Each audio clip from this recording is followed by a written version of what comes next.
আজকে সবাই আমরা ওয়াকাবলে পেরেশান, তাই তো নাকি? বিগত 10 বছর ধরে আমি ওয়াকাবলে আন্দোলন করছি, চিল্লাচ্ছি, ঠিক বলছি না ভুল বলছি?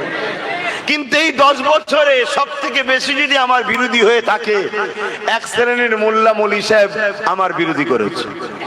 কেন বিরোধী করেছে? তথাকথিত কিছু রাজনীতির দলের তামাক খেয়েছে, খেয়ে আমার বিরোধী করেছে। করেছে না করে না? হ্যাঁ কি না বলো? তারপরেও বলবো, আজকে যত আন্দোলন হচ্ছে গণতন্ত্রের পক্ষে, সংবিধানকে মান্যতা দিয়ে এবং আইনকে বাতিল করার লক্ষ্যে যে আন্দোলন হচ্ছে, প্রত্যেকটা আন্দোলনকে আমার সাপোর্ট আছে। কিন্তু যারা গণতন্ত্রের বিরুদ্ধে, সংবিধানের বিরোধী আন্দোলন করবে বা কেন্দ্রের বিরোধী করে রাজ্যের দালালি করবে, তাই আন্দোলনে আমি নাই। কথা বুঝে আসছে না? নাই। বাকি যারা নিরপেক্ষতার সঙ্গে আন্দোলন করবে, সংবিধানকে মান্যতা দিয়ে, আমি প্রত্যেকটা আন্দোলনকে সাপোর্ট করছি এবং প্রতিটা জায়গায় আমার ভালোবাসার ছেলেদেরকে বলি যে তোমরা যাবে, সাথ দেবে, কিন্তু আন্দোলনের নামে সমাজ বিরোধী কাজ হবে, সে আন্দোলনকে সাপোর্ট করতে একজন ইমানদার হিসেবে আমি পারি না। দ্বিতীয় নম্বর, আমি একজন ভারতীয় হিসেবেও পারি না। আসুন, এই যে আন্দোলন আজকে হচ্ছে, এই আন্দোলন সবার মাথায় রয়েছে, কিন্তু আমি সেদিন বুঝেছিলাম যে আমরা ধ্বংসের দিকে যাচ্ছি। কবে বলেন তো? যেদিন বাবরি মসজিদের বিরুদ্ধে সুপ্রিম কোর্টের চরম একটা সংবিধান বিরোধী রায় বেরিয়েছিল, জানেন তো নাকি? হ্যাঁ, আস্থার উপরে রায় দিয়েছিল। সুপ্রিম কোর্ট বলেছিল ওখানে কোনো মন্দির ছিল না, ওখানে কোন রকম কোন ধর্মের খাঁচা ছিল না, 500 বছর নামাজ হচ্ছে, প্রমাণ হয়েছে। সব কিছু থাকার পরেও সুপ্রিম কোর্ট লাস্টে কি বলল? যে কিছু করার নেই, একটা বড় সংখ্যা মানুষের আস্থার উপরে আমি রায় দিচ্ছি। শুনছেন তো নাকি? সেদিন আমি বুঝেছিলাম আমরা বিপদে। আর এই রায়ের পরেও আমি সব থেকে বেশি দুঃখ ও ব্যথিত হয়েছিলাম ওই দিনে, যেদিন এই রায়টা বেরিয়ে যাওয়ার পরে মুসলিম রহনুমা সেজে, মুসলিমদের ধর্মগুরু সেজে, মুসলমানদের মাথায় বসে যারা বলেছিল একটা মসজিদ যাচ্ছে যাক, একটা মসজিদ, বলবেন তো ও ওকে ছাড় না রে বাবা, ও আমাদের থেকে ভালো, আমরা বুঝে বুঝে শয়তানি করি, ও বেচারি নিরীহ মানুষ, এখানে ব্যাস দে না, একটা জায়গায় দুটো দে, পরে বস। আমাদের কাছে বাবা এইসব জুটলেও শান্তি পায়, এসব অন্য জায়গায় গেলে মেরে ফাটিয়ে ফেলবে। শুনছেন তো নাকি? আমাদের কাছে এরা নিরাপদেই থাকে, আমরা এদের পক্ষেই দাঁড়াই। কেন? আমার থেকেও হয়তো এ ভালো, তোমার পছন্দ আমার কথা নাও হতে পারে। কেন? ও বেচারি ভারসাম্যহীন, ওকে কিয়ামতের দিন আল্লাহ প্রশ্ন করবে না, কিন্তু আমাকে তোমাকে প্রশ্ন করবে সৃষ্টিকর্তা। তোকে বোঝ বুদ্ধি দিয়েছিলাম, কি করেছিস বল? শুনছেন তো নাকি? ও বেচারি কিছুই বোঝে না যে আমি কি করছি। ঠিক আছে, হ্যাঁ একদম চালিয়ে যাও, তুমি তোমার কাজ চালিয়ে যাও, আমি আছি তোমার সাথে, কিন্তু একটু আমাকে সহযোগিতা করো, বসে যাও। কি করবেন বলেন? আল্লাহ সৃষ্টি, অনেকের ব্রেনের সমস্যা হয়, আল্লাহ যে আমাদেরকে সুস্থ রেখেছে, ব্রেন দিয়েছে, আমরা ব্রেন খাটাচ্ছি না, তাহলে আমাদেরকে হিসাব নেবেন সৃষ্টিকর্তা। তো আমি যে কথা বলছিলাম, ওই যে আমাদের মাথার উপরে বসে থাকা ধর্মগুরু সেজে যারা বলেছিল একটা মসজিদ যাচ্ছে যাক, চুপ করে যাও, সমাজের বুকে যদি শান্তি ফিরে আসে। আমি ওই দিনই বলেছিলাম যে শান্তি আর ফিরার নয়। কেন? অন্যায়কে আপোষ করে সমাজে শান্তি হতে পারে না। অন্যায় সে ছোট হলো, তাকে ইগনোর করলে হয় না। অন্যায় অন্যায় হয়, নাই হতে পারে না। অন্যায়কে তুমি পাশ কাটিয়ে অন্যায়কে সাপোর্ট করে কখনো শান্তির আশা করা যেতে, অতএব ওটা অন্যায় হয়েছে, উচিত ছিল আবার নতুন করে রিপিটিশন করা, বা আরো অনেক সিস্টেম আছে, সেই সিস্টেমে তোমাকে আন্দোলন চালিয়ে যাওয়া দেশের সংবিধান অনুযায়ী। আমি সংবিধানের বিরুদ্ধে যেতে বলছি না, কেন সংবিধানের বিরোধী যাওয়া ইসলাম বিরোধী হবে। কেন? ইসলাম রাষ্ট্রকে পক্ষে দাঁড়াতে বলেছে। কথা বুঝে আসছে না? নাই। সেদিন বুঝেছিলাম, তাই আমি প্রায় বলতাম যে সংগঠিত হও, ঐক্য তৈরি করো, রাজ পাওয়ার করো। ওয়াকাফ যাচ্ছে, কবরস্থান যাচ্ছে, মাদ্রাসা যাচ্ছে, মসজিদ যাচ্ছে, মসজিদে ঢুকবে AK-47 লে দাঁড়িয়ে, কি বলেছি না বলিনি, ক্যাসেট গুলো শুনে নেবেন। কথা বুঝে আসছে না? না, এখন প্রশ্ন হলো এর সমাধান আছে না নাই? যেটা ঘটে গেছে এরও সমাধান আছে না নাই? একটু হ্যাঁ কি না বলুন। আছে। এর সমাধান কি? মাথায় পাগড়ি বেঁধে বলবেন কাফন পড়ে এসেছে, রাস্তায় নেবে আর অন্য ধর্মের ভাইদের বাস থেকে ধর্মীয় পতাকা খোলাতো নাকি? এর সমাধান কি? এর সমাধান হলো কি, পিছনে লিখবেন ওয়াকফ কালা কানুনের প্রতিবাদ, আর বিশাল স্টেজ তৈরি করে বিহায়া চরিত্রহীন দেহ ব্যবসায়ীদের নিয়েছে নাচাবেন, সমাধান হবে। তাই তো নাকি? কথা বলছে না তো? তাহলে কি করবেন? কি করলে সমাধান হবে বলবেন তো? এটা নয় বললেন, ওটা নয়, তাহলে কি? তাহলে বড় বড় বক্স লাগিয়ে, হ্যাঁ, বড় বড় বক্স লাগিয়ে গান গাওয়া সমাধান হয়ে যাবে তো? কথা বলছে না তো?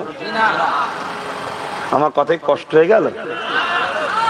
আমার ইসলামের ধর্মীয় সম্পদ চলে গেছে, তুমি মজা নিচ্ছ না? মজা নিচ্ছ, প্রকাশ্য বলতে পারছো না। আচ্ছা বলুন তো, ইসলামে গান বাজনা হালাল না হারাম? জোরে বলেন। হারাম, তাই তো নাকি? তারপরও হালকা বয়সের ছেলে যদিও ভুল করে, আল্লাহ মাফ করুক, কিন্তু ওয়াকফ প্রতিবাদের নামে বড় স্টেজ তৈরি করে সেখানে নাচ গান দেওয়া, এটা হালাল না হারাম? হারাম, তাই তো নাকি? আচ্ছা স্বাভাবিক বলুন, গান করে কখন? দুঃখে না খুশিতে? দুঃখে না খুশিতে? তাহলে যারা আজকে আমাদের মসজিদ মাদ্রাসা কবরস্থান চলে গেছে, ডাইরেক্ট তো বলতে পারছে না আমরা খুশি। কেন? আমরা খুশি বললেই দুদেল গাইগুলো আর সাপোর্ট করবে না। তো কমসে কম ব্যানার দে ওয়াকফ বিলের প্রতিবাদ, আর কিন্তু একটু আনন্দ করে নেচেলে। শুনছেন তো নাকি? তাহলে এই সব অবৈধ সন্তানদের বিরুদ্ধে আমাদেরকে সংগঠিত হওয়া দরকার আছে না নাই? আপনাদের কি মনে হয় কোন মুসলমান যদি এই ওয়াকফ কালা কানুনের প্রতিবাদে নাচ গান করিয়ে বলে আমি প্রতিবাদ করছি, এ মনে হয় কোন হালালি সন্তান হতে পারে? একটু আওয়াজ দিয়ে বলবেন। এই আমার কথা যদি কষ্ট হয় আস্তে আস্তে উঠে চলে যেতে পারো, একদম আওয়াজ দিয়ে বলুন হালালি হতে পারে। আপনারা যেদিকে এরকম কোন জায়গায় করে থাকে সেই গুণের সব খোঁজ খবর নেবেন মুরব্বীদের থেকে, দেখবেন কেউ লটারিতে পাওয়া, শুনছেন না শোনেননি? কেউ সুদ খাওয়া, কেউ ঘুষ খাওয়া, কথা বুঝে আসছে না? না, কেউ মার্ডার কেসের আসামি, কেউ আরো বড় বড় ক্রিমিনাল, তারা সব এখন নতুন করে বলছে ওয়াকফ বাঁচাতে হবে। তার মানে কি আমাদেরকে বোকা বানাতে নেমেছে। তাহলে এর সমাধানটা কি? এর সমাধানও আমাকে সেই রসুলের জীবনে খুঁজতে হবে। জোরে বলুন সুবহানাল্লাহ। কোথায় খুঁজতে হবে? রসুলের জীবনীতে খুঁজতে হবে। আসুন রসুলের জীবনীর দিকে যাই। কারো কষ্ট হচ্ছে? কেন আমার জ্বালায় নওশাদটা বড় পেরেশানে আছে, রোজ গেলে ওর মুখ ভারী হয়ে যায়। এতবার বলি, আপনি 10 বছর ধরে বলছেন, এখনো বলার কি দরকার? আপনি কথা কম বলুন, যাবেন দুয়া টুয়া করে চলে আসবেন। কিন্তু বাপ অন্যায় দেখলে তো থাকতে পারি না, আর ওর গেলেই মন ভারী হয়ে যায়। আপনি কেন আবার বলতে যাচ্ছেন? কি দরকার? কথা বুঝে আসছে না? নাই। আবার আজকে এসছি ভাঙরে, ও তো নিশ্চয়ই খেয়াল খবর পাবে, আবার গেলে বলবে এইসব কথা বলার কি দরকার? আমি, তুই নেতা মানুষ, তোর দরকার না থাকতে পারে, আমি হুজুর মানুষ, আমার দরকার আছে। শুনছেন না শোনেননি? কেন? আমার ধর্মের লেবাসে, আমার ধর্মের নামে কেউ সমাজ বিরোধী কাজ করবে, আমার ধর্মের লেবাসে, আমার ধর্মের নামে কেউ সন্ত্রাসী করবে, আমার ধর্মের তকবীরে, আমার ধর্মের লেবাসে, আমার ধর্মের নাম দিয়ে মুসলমান সেজে কেউ সমাজ বিরোধী সন্ত্রাসী বা ইসলাম বিরোধী কর্মকাণ্ড করবে, তার বিরুদ্ধে আমাদেরকে যুদ্ধ পর্যন্ত করা দরকার আছে না নাই? জোরে বলেন আছে না নাই? ও আগুন ধরছে, ধরুক গে যাক, সময় হলে ঠান্ডা হয়ে যাবে। আমরা এখন যেটা বলছি বলুন না, ও মাই কলা দেখবে খুনি না, ভয় পালাবেন, শর্ট হয়ে গেছে, পালা পালা পালা, পালিয়ে বাঁচবি কোথা বল দিকি না, আমাকে বল, সেখানে যাব। যেখানে পালিয়ে বাঁচা যায় বল, সেখানে যাবো একসাথে। আছে কোথায় বাঁচাবার? বাঁচার কোনো জায়গা আছে? তাহলে কোথায় পালাবি বাবা? হ্যাঁ, হকের উপরে মজবুত হও, নীতির উপরে মজবুত হও। ইসলাম প্রেমের নাম, ইসলাম ভ্রাতৃত্বের নাম, ইসলাম ভালোবাসার নাম, ইসলাম ঐক্যের নাম, ইসলাম সাম্যের নাম, ইসলাম ভ্রাতৃত্বের নাম, ইসলাম ক্ষুধার্ত মানুষকে খানা খাওয়াবার নাম। আর নরের তকবীর আল্লাহ আকবার দিয়ে AK-47 নিয়ে নিরীহ মানুষকে মারবে, এটা আমার ইসলামের সবচেয়ে বড় দুশ্মন না দুশ্মন নয়? তাহলে এদের বিরুদ্ধে যুদ্ধ করার দরকার আছে না নাই? কিন্তু আমরা যখন এদের বিরুদ্ধে যুদ্ধ করতে যাচ্ছি, যারা আমাদেরকে গাল দিচ্ছে তারা আবার ওদেরকে বাঁচাবার জন্য ডিফেন্স করছে। তাহলে সেটিং আছে না না? আমার কথা মাথায় ঢুকছে না ঢোকে না? এই আমার কথা মাথায় ঢুকছে না ঢোকে না? হ্যাঁ, ধরুন আব্বাস সিদ্দিকীর কথা বলছি। আব্বাস সিদ্দিকী ইসলামিক ইউনিফর্মে মুসলমান দাবি করে হুজুর সেজে AK-47 নিয়ে বা বোম নিয়ে বন্দুক নিয়ে নিরীহ হাজার হাজার মানুষকে মেরে দিল। সে যে কোনো ধর্মেরই হোক, মানুষ মেরেছে। এখন জনগণ আব্বাস সিদ্দিকীর বিরুদ্ধে যুদ্ধ করতে চায়। যারা আব্বাস সিদ্দিকীকে দেখিয়ে মুসলমানদের গাল দিচ্ছিল তারাই আবার দরদি হয়ে গেছে, না না না না না, থাক থাক থাক, আব্বাসকে মেরে লাভ নেই। তাহলে ডাল মে কুছ কালা আছে না নাই? জোরে বলুন। তাহলে সব তোমার হাতে, সব পাওয়ার তোমার হাতে। তা তুমি প্রকৃত তদন্ত করে আসামিকে ঝুলাচ্ছনি কেন? আমরা ভুল সাপোর্ট, ইসলামের নামে হোক, দাড়ি টুপির মধ্যে হোক আর দাড়ির বাইরে হোক, যারাই সমাজ বিরোধী হবে, যারাই বড় বড় তার জাহিলিয়াতের যুগের সেই অসভ্যতাপনা নিয়ে আসবে, তাদের একটাই শাস্তি হওয়া দরকার, সমাজে তাদের বেঁচে থাকার অধিকার নেই। কই ভুল বলছি? তাহলে এই জায়গায় সবার এক হওয়া দরকার তো নাকি? কিন্তু আবার কিছু সেকুলার বেরোবে, কিছু সভ্য লোক বেরোবে, না না না না না, মানুষ মেরে কি হবে? আরে মানুষ মারতে একবারও বলছি, মানবরূপী পশু যে হবে তাকে মারা দরকার আছে না নাই? পাগলা কুকুর যখন সমাজে থাকবে, ও কুকুর যদি বেঁচিয়ে রাখো সমাজের মানুষকে কামড়ে কামড়ে সবাইকে জলতঙ্ক রোগ করে দেবে। অতএব একটা কুকুরকে ভ্যাকসিন দিয়ে সাইজ করে দেওয়া দরকার আছে না নাই? ওর দুটো হাত থাকতে পারে, দুটো পা থাকতে পারে। কি করে বাচ্চা কোনো সামনে নিজের বাপকে খুন করে? কি করে শিশু শিশু বেগুনা ছেলেদের সামনে তার বাপকে খুন করে?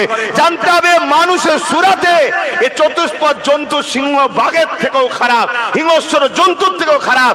এই ক্যান্সার সমাজ থেকে যদি না মুছা হয়, এই ক্যান্সারের জন্য নিরীহ দুই পরিবারে অশান্তি লেগে দেশটা ধ্বংস হয়ে যাবে। ক্যান্সার মুছা দরকার আছে না নাই? তা মুছবে কে? হুজুর যে মুছবে বলে বসে আছে, নোটবন্দি করে ফেললো, আরো কত কি করে ফেললো। কই করুন না।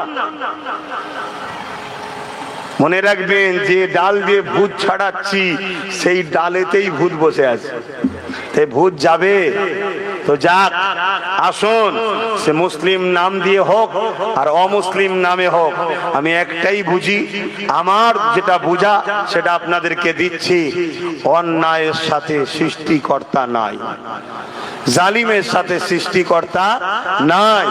আমার নবী পাক সাল্লাল্লাহু আলাইহি সাল্লাম যখন মক্কার আসলেন, মক্কা বা পৃথিবীর ভৌগোলিক পরিস্থিতিটা কি ছিল? ভৌগোলিক পরিস্থিতি ছিল এটাই, তৎকালীন সময় শাসক ছিল আবু জেহেল, উতবা, সাইবা। তারা ক্ষমতার জোরে মানুষকে কৃতদাস দাসী বানিয়েছে, ক্ষমতার জোরে মানুষের বেটিগুলো নিজেদের ভোগের পাত্রী বানিয়েছে, ক্ষমতার জোরে সমাজের বুকে ফিতনা ফাসাদ ছড়িয়েছে, মানুষের সম্পদ লুটেছে। তাদের বিরুদ্ধে কেউ গেলে তাদেরকে খুন করেছে, জেলে ভরেছে, পিটিয়ে পিটিয়ে মেরেছে, এমনকি জ্যান্ত জ্যান্ত নারীদের ঘরে পুঁতে দিয়েছে। এই ছিল পৃথিবীর ভৌগোলিক পরিস্থিতি। এত নোংরা ছিল, রোম থেকে শুরু করে, পারস্য থেকে শুরু করে, কেসরা থেকে শুরু করে, কায়সার থেকে শুরু করে, পুরো পৃথিবী ছিল অসভ্যতা, বর্বরতা, আইয়ামে জাহিলিয়াতের অশান্তির দাবানলে জ্বলছিল। হযরত প্রফেট মুহাম্মদ সাল্লাল্লাহু আলাইহি ওয়াসাল্লাম তিনি শুধু মুসলমানদের নয়, যতটা মুসলমানদের ততটা হিন্দু, দলিত, আদিবাসী, শিখ, পাঞ্জাবি, খ্রিস্টান সমস্ত মানুষের জন্য স্রষ্টার পক্ষ থেকে পথ প্রদর্শক, আখেরি মেসেঞ্জার, আখেরি আওতার, আখেরি রাসূল হয়ে এসেছে। তিনি এসে কি বললেন? তিনি এসে আবু জেহেলকে বললেন, অন্যায় বন্ধ করো, জুলুম বন্ধ করো, খুন বন্ধ করো, সন্ত্রাসী বন্ধ করো, আতঙ্কবাদী বন্ধ করো, মানুষের উপরে আতঙ্ক ছড়ানো বন্ধ করো, নারীদেরকে হত্যা বন্ধ করো, নেশা জাতীয় দ্রব্য বন্ধ করো, ইত্যাদি ইত্যাদি ইত্যাদি রসুল মানুষের হয়ে কথা বলতে লাগলো। রসুল গরিবের পক্ষে দাঁড়ালেন, মুসলিমের পক্ষে দাঁড়ালেন, বিধবার পক্ষে দাঁড়ালেন, এতিমের পক্ষে দাঁড়ালেন। যাদের উপরে আবু জেহেল জুলুম করত রসুল তাদের পক্ষে দাঁড়ালেন। তারা কেউ ইসলামের অনুসারী ছিল না, তারা কেউ এক আল্লাহকে মানত না। নবী তাদের পক্ষে দাঁড়িয়ে আবু জেহেলের বিরুদ্ধে কথা বলছে। আবু জেহেল আমার রসুলের দান্দা মুবারক শহীদ করেছে, আমার নবীকে তায়েফের ময়দানে পুরো মেরে রক্তাক্ত করে দিয়েছে। আমার নবী তাও সেই মজলুমদের পাশে দাঁড়িয়ে, তারা কেউ কিন্তু এক আল্লাহ মাননেওয়ালা ছিল না। শুনছেন তো নাকি? তারা কেউ ইসলামের ছিল না, কিন্তু জুলুম হয়েছে তাদের উপরে, তারা মজলুম ছিল, অসহায় ছিল। নবী তাদের পাশে দাঁড়িয়ে আবু জেহেলের বিরুদ্ধে কথা বলছে। আবু জেহেল আমার নবীর সঙ্গে যুদ্ধ বন্ধ করার জন্য 1000-এর উপরে সৈন্য নিয়ে আগিয়ে এসে বদরে হাজির হলো। আমার রাসূল পাক সাল্লাল্লাহু আলাইহি সাল্লাম ওই বদরের ময়দানেও তাকে বুঝাচ্ছে যে জুলুম করো না, অত্যাচার করো না। আমরা তো তোমাদেরকে কিছুই বলছি না, তুমি শুধু মানুষের উপর যে অত্যাচার করছে এটা বন্ধ করো, মানুষকে পিয়ার করো, ভালোবাসো। কিন্তু তারা শুনলো না। আমার নবী ও সাহাবাদের উপরে পরবর্তী অস্ত্র নিয়ে হামলা শুরু করলো। নবী সাহাবাদের বললেন, যা পাও হাতে বিসমিল্লাহ বলে ডিফেন্সে নামো। সঙ্গে সঙ্গে খাজুর গাছের এলাকা, খাজুরের ডালে ডিফেন্সে নামলো। মহান আল্লাহ পাক ফেরেশতা পাঠিয়ে বদরের মজলুম অসহায় 313 জন সাহাবাদেরকে জালিম আবু জেহেলের হাত থেকে আল্লাহ বাঁচালেন। জোরে বলুন সুবহানাল্লাহ, আরো জোরে বলুন সুবহানাল্লাহ। এই ওয়াকিয়া দ্বারা আমি কি বুঝাতে চাইছি? আমি এটা দ্বারা এটাই বোঝাতে চাইছি, ইসলাম গরিব অসহায়ের পক্ষে দাঁড়াতে গিয়ে যুদ্ধের মোকাবেলা পর্যন্ত করতে হয়েছে, নিজেদের জানকে পর্যন্ত লাগাতে হয়েছে গরিবকে বাঁচাতে গিয়ে। তারা একটা কেউ ইসলামের পক্ষে ছিল না, একটা কেউ আল্লাহ মাননেওয়ালা ছিল না। উপরন্ত নিজের হাতে করে 360টা নকল খোদা তৈরি করেছিল সেই সকল গরিবদের ঘরেও বাঁচাবার জন্য। ইসলাম আগিয়েছে না আগায়নি? কথা বলে। আজকে সেই ইসলামের ঘরের ছেলে আমরা। আমাদের আদর্শ, আমাদের আখলাক, আমাদের ব্যবহার, আমাদের চরিত্র, আমাদের কথাবার্তা মুহাম্মদ সাল্লাল্লাহু আলাইহি ওয়াসাল্লাম অনুযায়ী হওয়া দরকার। অর্থাৎ তিনার দেখানো রাস্তায় এখন চলে আসেন। এই যে ওয়াকফ কালা কানুন তৈরি হয়েছে, কেন সময় তো নেই। আর এই বিষয়টা যদি একটু সামান্য না বলা যায়, আবার অনেক মোল্লা মুলিছে আমার পিছনে লেগে যাবে। শুনছেন না? শোনেন? তাই এই একদম মেন পয়েন্টই একটু বলছি, ওয়াকফ বাঁচাবার উপায় আছে, আছে, আছে। আল্লাহ নবী যখন মক্কা জমিনে দ্বীনের কথা বলে, ইনসাফ ইনসানিয়াতের কথা বলে, মানবতার কথা বলে, জালিম আবু জেহেল উতবা সাইবা রাজ ক্ষমতা দিয়ে আমার রাসূলুল্লাহকে কতল পর্যন্ত করতে চেয়েছে। একদিন নবী বাড়ির ফাঁকে হুজরা মুবারককে 40 জন আবু জেহেল বাহিনী পাঠালো, তার ফোর্স পাঠালো, 40 জন মিলে ঘিরে ফেললো। আমার রাসূলুল্লাহকে শহীদ করে দেবে, কতল করে দেবে। আল্লাহ পাকের হুকুমে আমার নবী পাক রওনা দিয়ে দিলেন। এমন করে রওনা দিয়ে আসি মদিনায় চলে গেলে। এ যুবকেরা, তরুণেরা, বাপেরা, মদিনার জমিনে গিয়ে আল্লাহ নবী ন্যায়ের কথা শোনালেন, ইনসাফের কথা শোনালেন, ইনসানিয়াতের কথা শোনালেন। দলে দলে মানুষ জুলুমের রাস্তা ছেড়ে দিয়ে ইনসাফ ইনসানিয়াত ন্যায়ের রাস্তায় আসতে লাগলেন। এই সময়ে নবী আমার তাদেরকে নিয়ে এবং টোটাল ইয়াসরিব মদিনার মানুষ দিগকে নিয়ে আল্লাহ নবী বললেন, আমাদের একটা রাষ্ট্র কায়েম করার দরকার আছে। অর্থাৎ রাজ পাওয়ারের দরকার আছে। কেন? ইয়াসরিব খুবই পিছিয়ে পড়া গরিব মানুষ, কেউ আমাদেরকে গুরুত্ব দিচ্ছে না।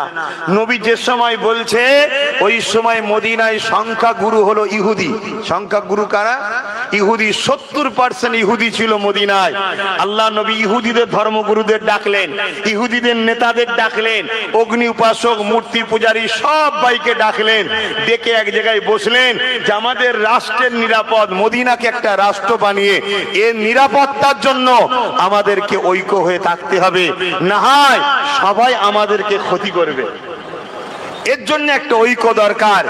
এই কথা যখনই বললো, আমার নবী পাক সাল্লাল্লাহু আলাইহি ওয়াসাল্লামের আখলাক, চরিত্র, আদর্শ দেখে সমস্ত ধর্মের লোকেরাই বলল, মুহাম্মদ সাল্লাল্লাহু আলাইহি ওয়াসাল্লাম আপনি আমাদের রাষ্ট্রের প্রধান, আপনাকে মেনে নিলাম। জোরে বলুন সুবহানাল্লাহ, আরো জোরে বলুন সুবহানাল্লাহ।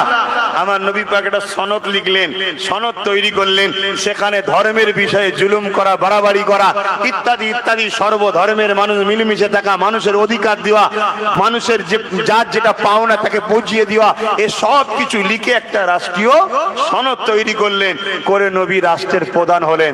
10 বছর নবী আমার রাষ্ট্র চালিয়েছে। যেভাবে চালিয়েছে সেই চালানোতে মানুষ উন্মুগ্ধ হয়ে, খুশি হয়ে, সবাই আমার রসুলের দিবানা হয়ে, নবীর পাগল হয়ে নবীকে রসুল বলে মেনে নিয়েছে। জোরে বলুন সুবহানাল্লাহ, আরো চিৎকার দিয়ে বলুন সুবহানাল্লাহ। যে এত সুন্দর আদর্শ, এত সুন্দর আখলাক, ইনার থেকে দূরে আমরা থাকি কিভাবে? সেই নবী পাক সাল্লাল্লাহু আলাইহি সাল্লাম তিনি মক্কা থেকে চলে গিয়েছিলেন ইয়াসরিবে। কথা বুঝে আসছে? আমার নবী পাক সাল্লাল্লাহু আলাইহি সাল্লাম তাহলে কি দেখালেন? যে আমি যেটা বুঝাতে চাইছি, এক রাজশক্তি যখন জালিম হয়, সেই রাজশক্তিকে দমন করতে গেলে আর একটা রাজশক্তি ইনসাফ পরায়ণের দরকার আছে না নাই? একটু আওয়াজ দিয়ে বলবেন। আপনাদের কি অসুবিধা হচ্ছে? খুব ভালো করে বুঝবেন, লুহা না হলে লুহা কাটা যায় না। অতএব আইন যখন একটা রাজশক্তি করে, তার প্রতিরোধ করতে গেলে আর একটা রাজশক্তির প্রয়োজন আছে না নাই? এটা কবে বুঝবেন? আজকে আমার ভাইয়েরা অনেকে বিরাট প্রোগ্রাম করতে চাইছিল কলকাতায়, শুনলাম সোশ্যাল মিডিয়ায় দেখছি তাদেরকে করতে দেওয়া হলো না। কেন দিলেন না? কেন দিলেন না? সবার তো অধিকার আছে, আছে না নাই? সবার অধিকার আছে, হ্যাঁ, কেন দিলেন না? এ বিষয়ে আমি তো প্রতিদিন লাইভে বসি, জানেন তো নাকি? আজকে তো 7টায় বসতে পারবো না, 9টায় বসবো। কথা বুঝে আসছে? আমি বলবো, কিন্তু মনে রাখবেন, সব জায়গায় এখনো মাথায় ঢুকান, কম্পিটিশনে আপনাকে আগাতে হবে। আপনার আইএস, আইপিএস, ডব্লিউবিসিএস, আপনার জজ, আপনার উকিল, আপনার ছেলেকে এডুকেটেড পার্সন করতে হবে। আপনার মধ্যে থেকে ভাগীদারি, ডক্টর বাবা সাহেব আম্বেদকর যে কথা বলেছিল, যে কথা বলার জন্য বাংলার অনেক মানুষ আমাকে এখনো নাক সিটকায়, কি ব্যারিকেডে বলেছিলাম না, ভাগ নিতে এসেছি, মনে পড়ছেন তো নাকি? হ্যাঁ, ভাগীদারি দরকার। ভাগীদারিতে যদি তোমরা না যাও, তোমার অকাবকে নিয়ে দেখবে নিচে চলে যাবে, তোমাকে নিয়ে মজা নিয়ে। যদি বলে না আমরা দুঃখতে নাচছি, ওই বেঈমান শয়তানগুলোকে বল তোদের বাপ মা যেদিন মরবে একটু নাচিস, আমরা দেখতে যাব, তাহলে মেনে নেবো। শুনছেন না শোনেননি? আমার কথা আপনারা বেজার হচ্ছেন? আমার কথা বাবা একটু কাটা কাটা কথা, কিন্তু ভুল বলছি। এবারে হয়তো শয়তানের গায়ে লাগতে পারে, শয়তানের গায়ে লাগতে পারে, শয়তানের কাজই হলো জোর দেখানো। কিন্তু মনে রাখবেন, পৃথিবীতে যত শয়তান এসেছে, ফেরাউন, নমরুদ, সাদ্দাত, হামাস, আবু জেহেল, উতবা, যেই হোক না কেন, প্রত্যেকটা শয়তানকেই কিন্তু আল্লাহ মিটিয়ে দিয়েছে। আর যারা ন্যায়ের পক্ষে ছিল, আজও পৃথিবীর বুকে তারা উজ্জ্বল চাঁদের মতো আজও জলজল করে রয়েছে। জোরে বলুন সুবহানাল্লাহ। তাহলে নাম্বার 1, যখন কোনো জিনিস আইন হয়ে যায়, সেটাকে আইনের অস্ত্র দিয়ে কাটতে হবে। তাই যখন কোন জায়গা থেকে বিল পাস হয়েছে, আইন হয়েছে, সর্বোচ্চ আদালত সুপ্রিম কোর্ট, সেখানে আপনাকে যেতে হবে। তাই অলরেডি নওশাদ সিদ্দিকী সুপ্রিম কোর্টে গিয়ে কেস চালাচ্ছে, তাই তো নাকি? আইনটা করেছে কেন্দ্র সরকার, তাই তো নাকি? তা কেন্দ্র সরকার আইন করেছে, তা কেন্দ্র সরকার কিছু করলে তার হাত থেকে বাঁচাবার টেন্ডার নিয়েছিল কে? কথা বলবেন না? আমাদের বুঝতে পারছেন না? বুঝতে পারছেন তো নাকি? আরে বাবা, ঘুমটা অলি, বুঝতে পারছেন? ইনি তো বলেছিলেন কলিকাতায় দাঁড়িয়ে রেড রোডে, পুরো ভারতে বিপদে পড়লে মুসলমান আমি আছি। ঢোকের মাথায় বলে দিয়েছে, জানছে বুকা তো, যা খুশি বলেলে। ঠিক আছে, ভারত ছাড়ো। এখন যে একটা আইন তৈরি হয়েছে, এই আইনটার জন্য আপনি পাশে আছেন না? নাই? বলছে আমি তো বলেছি আমার বাংলায় হতে দেবো নি। আপনি তো বলেছিলেন 10,000 মাদ্রাসা দেবো, দিয়েছেন। আপনি তো বলেছিলেন ডবল ডবল চাকরি, 26,000 লোক এখন রোদে বসে আছে। আপনি তো বলেছিলেন, কি বলেছেন বলেন, ফুরফুরায় প্লেন ঢুকে যাবে, মানে প্লেন না ট্রেন ঢুকে যাবে, ঢুকে গেছে নাকি? আপনি তো বলেছিলেন ফুরফুরা উন্নত মানের পর্যটন কেন্দ্র হবে, হয়েছে? আপনি তো বলেছিলেন আলিয়া ইউনিভার্সিটি, মাদ্রাসা ইউনিভার্সিটি হবে বলেছিলেন না? বলেন। আপনি তো বলেছিলেন ওয়াকফ সম্পদ সব উদ্ধার করে দেবো 2011, আর আমার নিরীহ কম গুণ সব বোঝে না, ঝুপঝাপ করে লাভ মেরেছে আপনার কোলে। হ্যাঁ, আপনি করেছেন ওয়াকফ উদ্ধার। ওই জন্য আমি প্রমাণ দিচ্ছি, রাজ্য সরকারের আমলা চামলারা 70 থেকে 80 হাজার বিঘে সম্পদ ঝেড়ে খাচ্ছে। শুনছেন তো নাকি? ওয়াকফ সম্পত্তি ঝেড়ে খাচ্ছে, মসজিদের জায়গা, কবরস্থানের জায়গা, মাদ্রাসার জায়গা, শুনছেন, ঝেড়ে খাচ্ছে। এই জন্যতে কথা নওশাদ বলবে বলেই তোর মিছিলকে আটকানো হয়। না হয় ওকে কেন আটকাতে যাবো? তো মিথ্যা কিছু বলে নেই, সমস্যা এটাই। এবারে আমাকে আটকাবার চেষ্টা অনেক করে, কিন্তু হুজুর মানুষ তো পেরে উঠতে পারে না। কেন বদদোয়া করে দেবো? আল্লাহ ক্যান্সার দাও, আল্লাহ ক্যান্সার দাও, ছেলে পুকুরে ডুবে মরে যাক, বাজ ফেলে দাও। শুনছেন না? শোনেন না? হ্যাঁ, এই শুনছেন না? আরে বুঝছেন না, বোঝেন না? এই জন্য চেষ্টা করে, অনেক জায়গায় চেষ্টা করে। আবার ধর্মগুরু মানুষ, পীর সাহেব মানুষ, আমার ছেলেগুলো সব আবার আলাদা। যদি জলসা রুকে দেয় হাইকোর্টে চলে যায়, হাইকোর্ট থেকে পারমিশন করেও দেখি জলসা করে। আর আমার কোনো জায়গায় কোনো অংশে বুট পড়া পুলিশদের উপরে আমার রাগ নাই। কি পড়া পুলিশ? বুট পড়া পুলিশদের উপরে আমার কোনো জায়গাতে রাগ নাই। বেচারীরা যদি আমাদেরকে মারে তাও জানবেন আমাদের জন্যই মার খাচ্ছি। কেন? শয়তান বসিয়ে দিয়েছি, তাই বেচারীদের হুকুম করেছে, বেচারীরা মারছে, নাই তাদেরকেও ফাঁসিয়ে দেবে। শুনছেন না? শোনেননি? তবে আমার চটি পড়া পুলিশের উপরে রাগ আছে। শুনছেন তো নাকি? কেন? হাকিকাতে পুলিশ নয়, পুলিশের দেশে গুন্ডা গুন্ডা গুন্ডা, যারা পুরাতন মোটরসাইকেল নিয়েছে পুরায়, পুরাতন মোটরসাইকেল এসে পুরায়, আর গাড়িটা পুরালো নি, ঠেলে উল্টে দিল। কেন? গাড়ি পুরালে যদি কেস জটিল হয়, আস্তে আস্তে কেস করতে করতে যদি সাপ বেরিয়ে পড়ে, অর্থাৎ পুরাতন পড়ে আছে, নিয়ে এসে পুড়িয়ে দে। শুনছেন তো নাকি? আরে বুঝি রে বাবা, হুজুর বলে কি কিচ্ছু বুঝিনি ভাবছেন নাকি? হ্যাঁ, আমাদের গায়ে সিদ্দিক আকবরের খুন আছে, অর্ধেক পৃথিবী চালিয়েছে যিনি। বুঝিনি মনে করেছেন? সবই বুঝি, শুধু দুঃখ একটা জায়গায়, আমার কমকে মুনাফিক মুসলমানরা কন্ট্রোল করে ফেলেছে। যদি এ কম সব জায়গায় ফোকাস ছেড়ে দিয়ে কে মোমেন কে মুনাফিক, কে কওমের দরদি আর কে কওমের সেজে গাদ্দার, এটাকে যদি চিনতে যদি এ কওম একবার পারে, আল্লাহকে সাক্ষী রেখে বলছি, এই ভারতের বুকে প্রত্যেকটা নারীর উপরে জুলুম বন্ধ হয়ে যাবে, প্রত্যেকটা অত্যাচার, জুলুম, দাঙ্গা, ফাসাদ সব বন্ধ হয়ে যাবে। কারণ এরাই পারে এ সমাজকে অন্যায় মুক্ত করতে। জোরে বলুন সুবহানাল্লাহ, আরো জোরে বলুন সুবহানাল্লাহ। কিন্তু এদেরকে পরিচালনা করা হচ্ছে কওমের দরদি সেজে মুনাফিক গাদ্দারদের দ্বারা। আর এই মুনাফিক গাদ্দারকে দিয়েছে কারা? বর্তমান চারিদিকে যাদের হাতে পাওয়ার আছে তারাই। কেন? তা না হলে তো মিডিয়াতে খবরটা খাবেন, আর খবরটা যদি ভালো না হয় ভাগাভাগি তো হবেও নেই। শুনছেন তো নাকি? এই বুকে ব্যথা হচ্ছে কারো?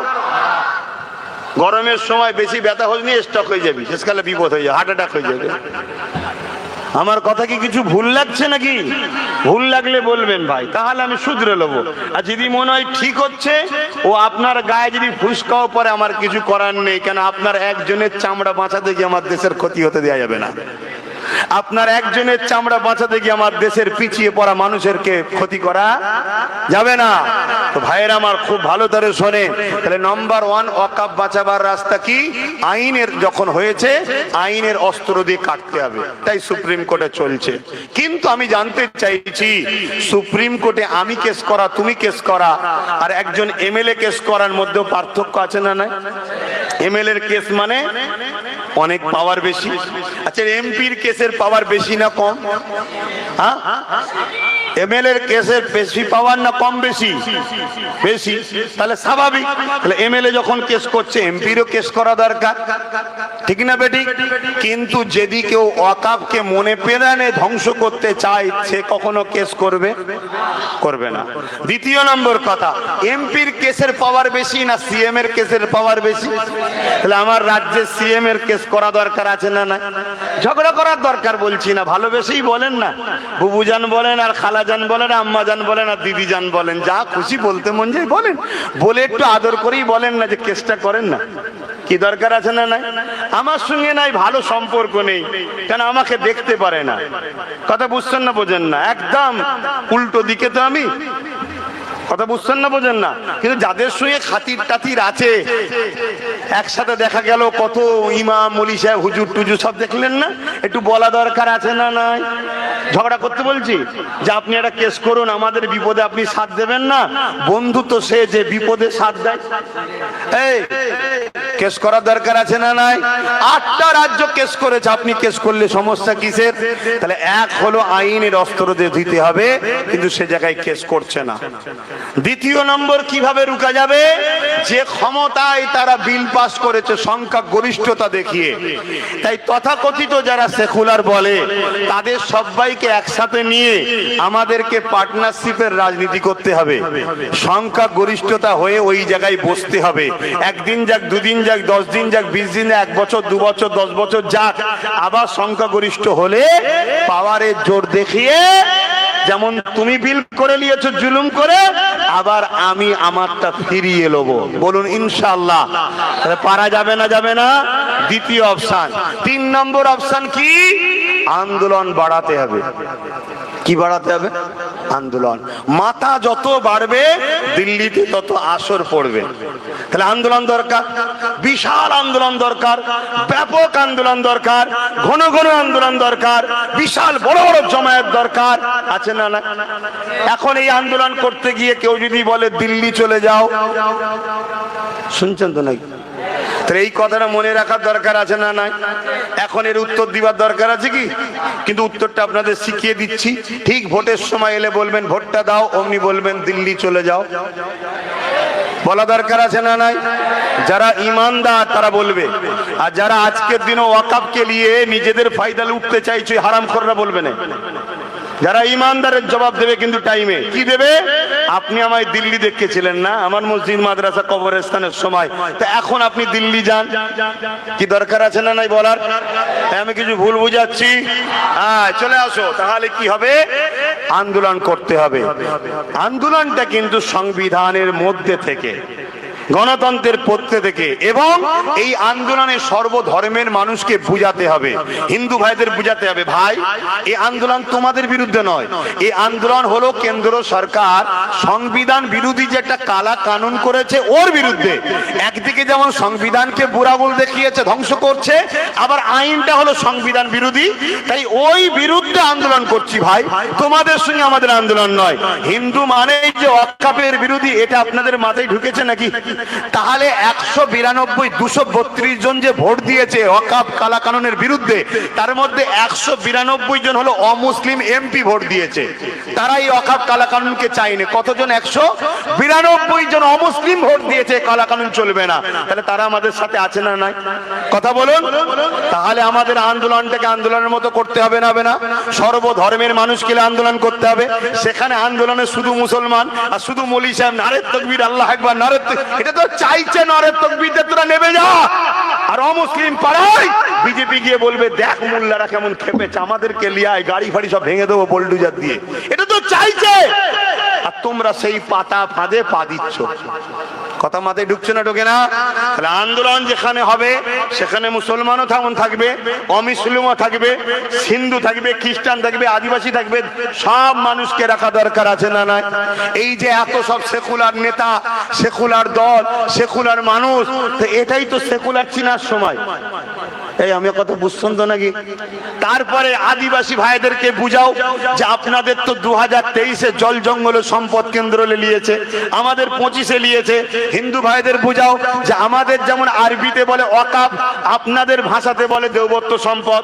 যেটাই দেবত্ব সম্পদ সেটাকে আরবিতে ভাষায় ওয়াকফ বলে। দেবত্ব সম্পদ আপনাদের ধর্মের গুরুরা, ধর্মের লোকেরা ধর্মের জন্য দিয়েছে, ওয়াকফটা মুসলমান ধর্মের লোকেরা মুসলমানদের ধর্মের জন্য দিয়েছে। অতএব আজকে আমাদের নিয়েছে, আদিবাসীদের লিয়া হয়েছে, শিখ পাঞ্জাবিদের নেবে, কাল আপনাদের দৌবত্ব সম্পত্তি নেবে। তাই আপনাদের উচিত আসুন আমরা এক হয়ে লড়াই করি, তাদেরকে বুঝাও। বিগত দিন একটা আইন হয়েছিল 15 বছরের ওপরের গাড়ি হলে বাতিল হয়ে যাবে।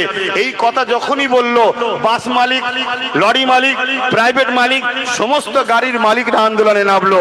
আন্দোলনটা ছোট হবে না বড় হবে? তখন বাস সরকার দেখলো এটাকে তো রুকা যাবে না, এত বড় আন্দোলন, সঙ্গে সঙ্গে পলিসি করলো। কি পলিসি? শুধু লরি গুলো বাতিল হবে, 15 বছর হলে লরি বাতিল হবে। মানে আন্দোলনকে টুকরো টুকরো করলো। লরি মালিক আন্দোলন করছে, বাস মালিক বলছে আমারটা তো বাতিল করে না, আমি যে কি করব। প্রাইভেট মালিক বলছে আমাকে তো নয়, আমি যে কি করব। লাস্টে লরিটা বাতিল হয়ে গেল। কিছু বছর যাওয়ার পরে বলছে এবারে বাসটাও 15 বছর হয়ে গেলে বাতিল। তখন লরি মালিক বলছে আমার যখন লরি বাতিল হয়েছিল বাস মালিক সাথ দিসনি, তুই ফেসেছিস, আমি কেন দেবো। প্রাইভেট গাড়ির মালিক বলছে আমাকে তো বলেনি, আমি কেন সাথ দেবো। লরি বাদ হয়ে গেল। এখন রিসেন্ট শোনো বন্ধু, 15 বছর ওপরে কোন প্রাইভেট গাড়ি গেলে ওই প্রাইভেট গাড়িকে আর কাগজপত্র সিএফ দিচ্ছে না, ওটাও বাতিল হয়ে গেছে। তাহলে তিনটেই বাতিল হলো না? হলো না। কিন্তু প্রথম থেকে যদি তিনজন একসাথে থাকতো না, কারো কথা চলবে না। লরিওয়ালাও আমাদের ভাই, বাস মালিকও আমাদের ভাই, প্রাইভেট মালিকও আমাদের ভাই, বাদ দেওয়া যাবে না। তাহলে কারোরটা যেত। তাহলে যখন জল জঙ্গল আদিবাসীদের চলে গেল তখন সবার উচিত ছিল তাদের সাথ দেওয়া দরকার আছে না নাই? কিন্তু এ বেটা আদিবাসীদের জন্য 2010 থেকে চিল্লাচ্ছে। যখনই ওয়াকাফ বলেছি তখনই কিন্তু আদিবাসীদের জল জঙ্গলও বলেছি। খুলে দেখো ক্যাসেট।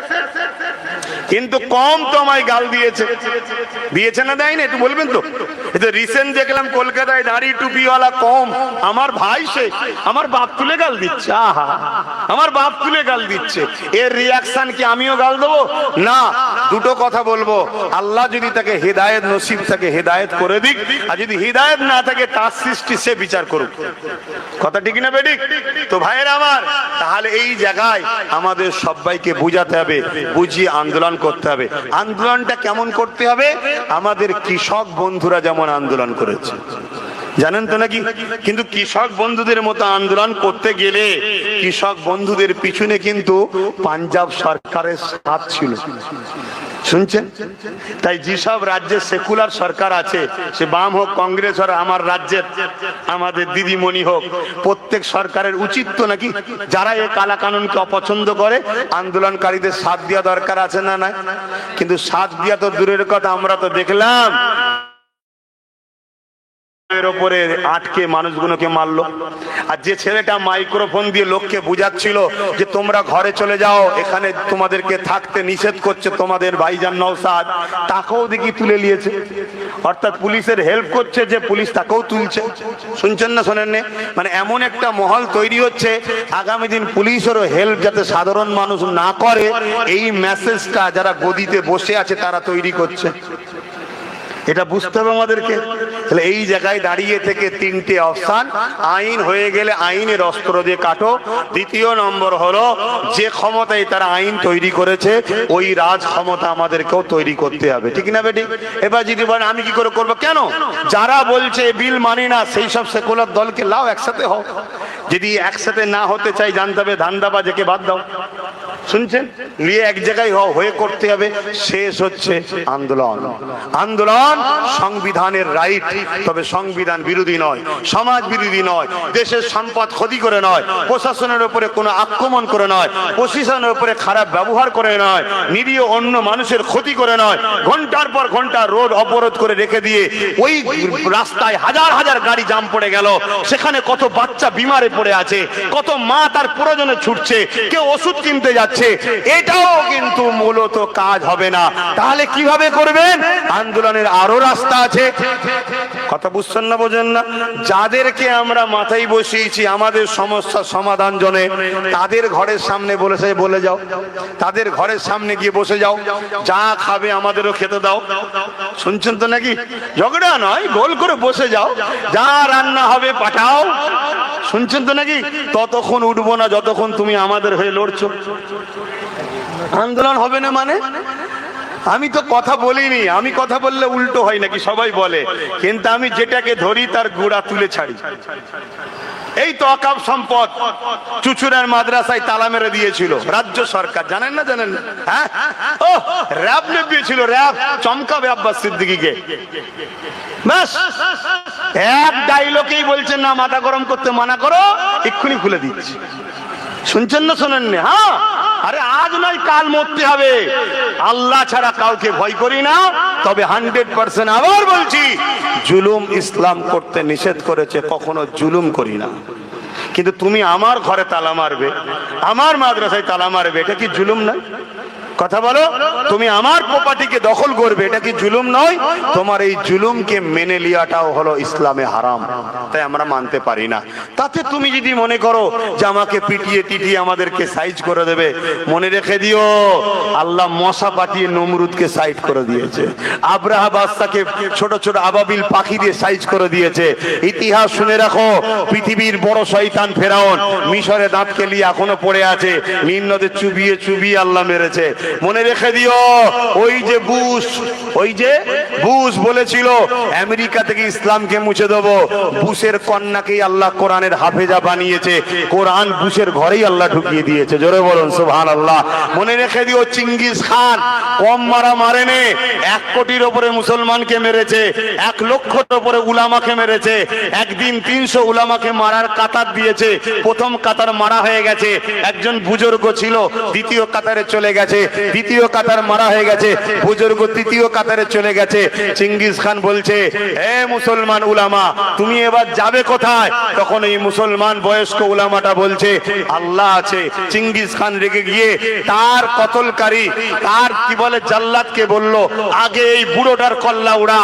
যখনই বলেছে কথা শেষ, ঘোড়া লাফাতে শুরু করেছে।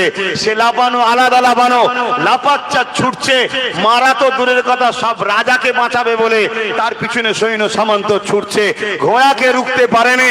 একটা সময় চিঙ্গিস খানের পা ওই ঘোড়ার লাগাম থেকে ফসকে গিয়ে, পা যেখানে রাখে ফসকে গিয়ে আর একটা পা জড়ালো, একটা পা ফসকালো, উল্টো দিকে পড়লো, পাথরে মাথা লাগে, বালিতে লাগে, হাজার গাছে লাগে, টুকরো টুকরো হতে হতে হতে হতে যতক্ষণ না শয়তান আপদ মরেছে ততক্ষণ ওই ঘোড়া থামেনে। বলুন সুবহানাল্লাহ, আরো জোরে বলুন। অতএব তুমি আজকে ভাববে আমি আকাশ পথে যাই, আমি প্রাইভেট গাড়িতে যাই, তুমি যেখানেই যাও মনে রাখবে জুলুম যদি করো তোমাকে সৃষ্টিকর্তার টাইম হলেই ফট করে সাইজ করে দেবে।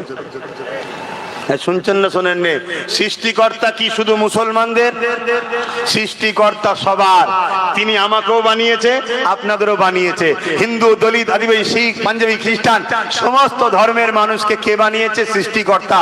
এই গাছপালা, পাহাড়, পর্বত, কায়নাত সবাইকে বানিয়েছেন একজন সৃষ্টিকর্তা, তিনিই হলেন কোরআনের ভাষায় আল্লাহ। জোরে বলুন সুবহানাল্লাহ। মাথায় থাকবে তো নাকি? কিন্তু টাইমকে দেখে আমি তো কিছুই বুঝাতে আপনাদেরকে পারলাম না, এলোমেলো ভাবে যতটুকু আল্লাহ যা বলালো, এতে মনে হয় আপনারা বিরক্তই হলেন নাকি? তা আমার তো মন ঠিক পোষালো না কথা বলে, সময় করি। আর আপনারা ওই মোহব্বত দেখিয়ে আনছেন, ভালোবাসা দেখিয়ে আনছেন। আরে আপনারা আমার সাথে থাকলে আমার টেনশন বেড়ে যায়, হালকা কাল্লাকে সাক্ষী রেখে বলছি। আপনারা থাকলে আমার টেনশন বাড়ে, আর আপনারা না থাকলে, আমি একা থাকলে না আমাকে নিজেকে বিরাট কিছু মনে হয়। সে যেখানেই হোক একা যেতে আমার ভালো লাগে, থাকলে টেনশন বাড়ে। কেন আপনারা যেভাবে গাড়ি চালান আমার ভয় লাগে। মোটরসাইকেলে দেখি ঘুরে উল্টো দিকে ফটো তুলছে, কি হাসবে না? এটাকে ভুল বলছি? কি হ্যাঁ, তোমার জীবনের মূল্য নেই? তুমি নিজেকে চিনতে শিখলে না? তোমাকে সৃষ্টিকর্তা সৃষ্টি করেছে কি জন্যে? নিজের জীবন কেরম ঝুঁকিতে ফেলার জন্য? তুমি বড় হবে, তুমি সমাজের মানুষের খেদমত করবে, সর্বধর্মের গরিব তোমার থেকে উপকার পেতে পারে না, পারে না। তুমি একজনের বাবা হবে, তোমার সন্তান হবে, সংসার হবে, একজনের স্বামী হবে। তুমি এসব কি করছো? আমি জানি না আমার কথা তোমরা যুব সময় নিতে পারছো কিনা, কিন্তু না নিতে পারলে বাপ তোমাদের ক্ষতি অনিবার্য। আর যদি নিতে পারো, আবেগে হবে না বাপ, আবেগে কোনো জিনিস হয় না। জোশ আনো, হুঁশ হারিয়ে নয়। সাপের গায়ে খুব ক্ষমতা, যা ধরে ভেঙে ফেলে, যা ধরে ভেঙে ফেলে। তা বলে মাথা মোটা তরোয়ালকে জড়াতে গেলে হয়? তো সবকিছু বুঝতে হবে। তোমরা বোঝো, আল্লাহর হস্তে দুহাই দিচ্ছে, আমায় ভুল বুঝিনি সোনার ভাই আমার। কেন? তোমরা যথেষ্ট ভালোবাসার পরিচয় আজও দিচ্ছ। তোমাদের উপরে কি অত্যাচার হয়নি, তোমাদের উপরে কি জুলুম হয়নি। অন্যদিকে ৭৭ মিলে পুরো বাংলাকে হিংসার আগুনে জ্বালিয়ে পুড়িয়ে দিতে চাইছে। কোথায়? পূর্ব মেদিনীপুরতে একজন সেকুলার কমনাল ভূত ধরেছে, যাকে পুরো বাংলাতে আগুন লাগাতে চাইছে, তাকে রাজ্য সরকার পুলিশ দিয়ে পাহারা দিয়ে নিয়ে যাচ্ছে। যা, যে বড় বড় ভাষণ দে, মুসলমানদের ভয় দেখা, মুসলমানকে ভয় দেখা, দেখালে কি হবে? মুসলমান আমার কোলে উঠবে, আমার ফায়দা হবে, আর তুই তোর হিস্সাটা বুঝে লেগে যা। শুনছেন না? শোনেন, কই তাকে তো একবারও রোখে না। কত জায়গায় বকটু থেকে শুরু করে কত জায়গায় কত অশান্তি হচ্ছে, বাড়ি বাড়ি বাচ্চা বাচ্চা ছেলে পুলে পুড়িয়ে পুড়িয়ে মেরে ফেলছে। কই সেখানে একাধিক থানা তৈরি করেছে, কিন্তু ভাঙড়ে করছে কেন? ভাঙড়ের এই জমিটাকে সবার লক্ষ্য তোমাদেরকে উচ্ছেদ করে এয়ারপোর্টের নামে এখানে বড় বড় কর্পোরেটদের হাতে তোলা হবে। কথা মাথায় ঢুকছে না? ঢোকে না? আমি স্পষ্ট বলে যাচ্ছি, কারো দম থেকে আমার মোকাবেলায় নাবো। তোর কত ক্ষমতা আছে আর আমার কি ক্ষমতা আছে সেদিন তো দেখা হবে। চিন্তা করছো কেন? কথা বুঝছেন না? বোঝেন না? এইটা বোঝো, তোমাদেরকে অনেক পলিসি অবলম্বন করতে হবে, অনেক হিকমতের সঙ্গে কাজ করতে হবে। মাছ জীবনে ধরুনি, মাছ এই মাছ ধরো না ধরুনি, মাছ ধরে অনেক রকম পরিকল্পনা আছে, আছে না নাই?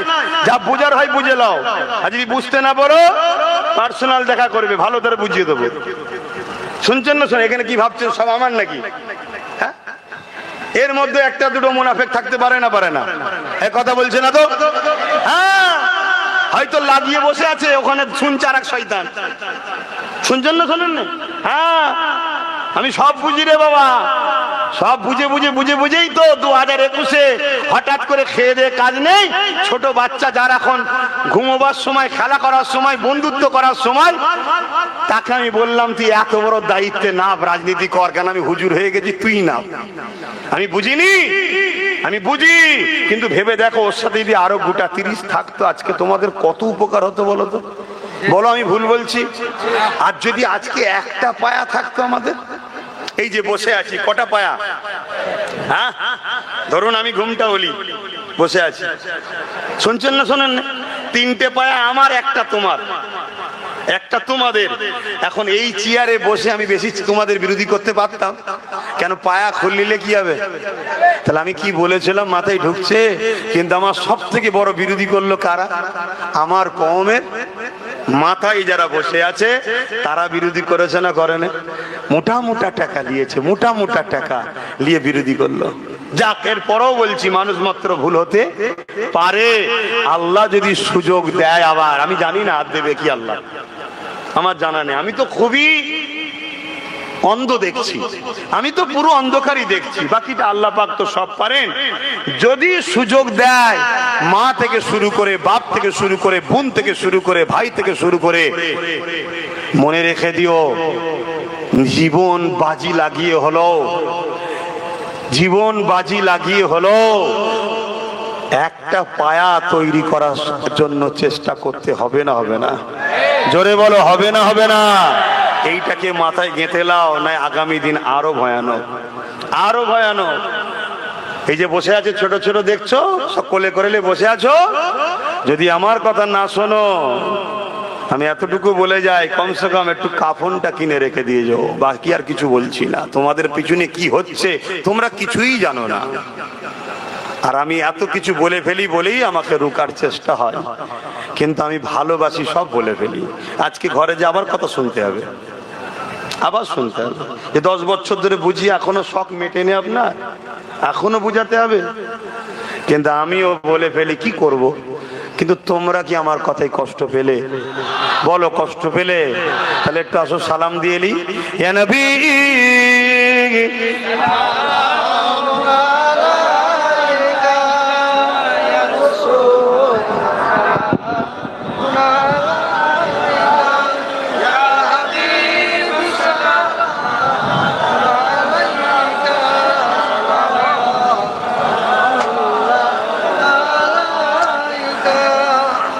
ন্যায়ের পক্ষে সত্যের পক্ষে দাঁড়িয়ে হযরতে নবী ইউসুফ আলাইহিস সালাম জেল খেটেছে, জানেন তো নাকি? তা আপনি দোষ করবেন না, আপনার নামে যদি মিথ্যা কেস হয় আপনি মন খারাপ করবেন না। হতে পারে আল্লাহ এর বিনিময়ে আপনার কোনো গুনাহ মাফ করতে চাইছেন, বা হতে পারে এর বিনিময়ে আল্লাহ আপনাকে হয়তো বড় কোনো জায়গায় পৌঁছাতে চাইছেন। এর জন্য আপনাকে ধৈর্য ধরতে হবে, সবর করতে হবে। কোনো জিনিসই তাড়াহুড়ো করতে নাই, তাড়াহুড়ো ইসলাম পছন্দ করে না। ইয়া নবী সালাম, ইয়া রাসূল সালাম, ইয়া হাবিব সালাম সালাম, ইয়া নবী মদিনা হতে সব কিছুই পারে দেখি, মোদের লাশ কবরে রাখিলে লইবেন আপন করে। নবী সালাম, ইয়া রাসূল ইয়া হাবিব সালাম সালাম। সময় নেই, একটু বসুন, দোয়া করে দিই। বিসমিল্লাহ শরীফের সঙ্গে দরুদ শরীফ সূরা ফাতিহা ইখলাস শরীফ পড়ুন, এখনই দোয়া হবে। বাপজান আমার,